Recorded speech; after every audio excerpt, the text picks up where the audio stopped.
welcome to Polymer Clay TV. I'm Elisa, and today we're going to have some fun with magic transfer paper, and in particular, Color Me Magic transfer paper, which is already pre-printed. We do have it in blank if you have your own images and you want to transfer those, but we also have them printed. So real quick, I'm going to show you how to do it. All you do is put the paper on the clay, let it sit for a couple minutes.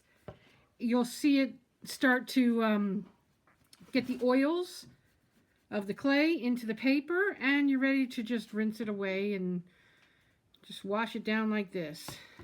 And really, that is as simple as it is. I know some people online are like, you make it look so easy. Well, let me tell you, I make it look easy because it is easy, and I'm not even exaggerating.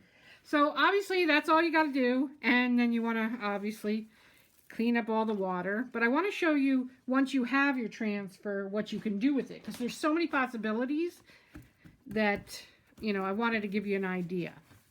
So here, let me just dry this a little. What I like to do is get my first layer of the paper off and kind of let it dry for a little, and then come back and rinse it again.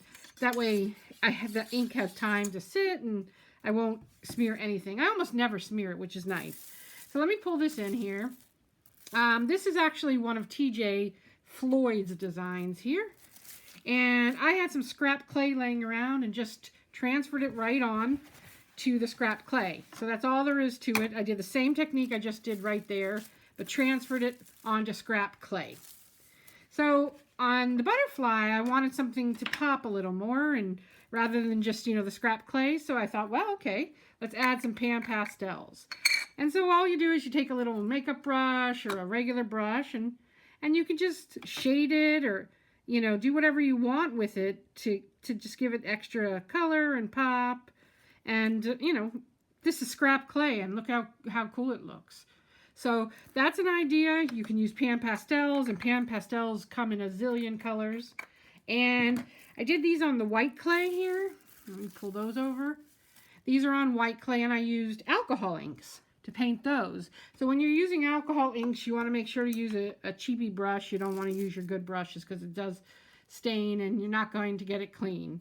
So it's as simple as literally painting it on. So I like to put a little drop on my work surface. That was a little more than a little drop. And then you can just go ahead and paint wherever you want and be neat about it, unlike me here, but you get the gist. So you can paint it with alcohol inks, you can use pan pastels, and you can definitely use pigment ink too. So let me show you that. Pigment inks, we like these Brilliance by Dewdrop. I mean the Brilliance by they're called Brilliance Dewdrop, and they're by Sukaneko, or Imagine Crafts is their new name. I couldn't get that one out today. Okay, so again with the little brush, and you can just put it wherever you want.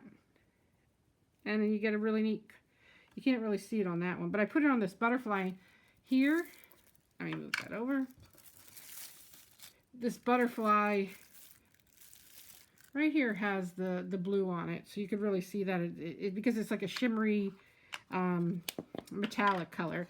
So really there's so much you can do with these, and you know, just embellish on them. You could add cabochons. You can use markers too. You can use the markers before or after you bake it, and I actually prefer to use the markers after I bake it because of the way the clay is. It's hard to get the markers to work on raw clay. But if you have a way of doing that you've discovered, by all means you could do it before or after baking it. And you could even use acrylic paint. You could use pigments. Anything you want on these, anything that you can use on the clay, you can use on these transfers. And I tell you, I have such good luck with this. It comes out perfect every time for me. I don't have to rub and rub and rub. Here's the one we just did. I mean, and look at all the details. And there's not any smearing usually. I mean, I really just don't have any issues with the magic transfer paper.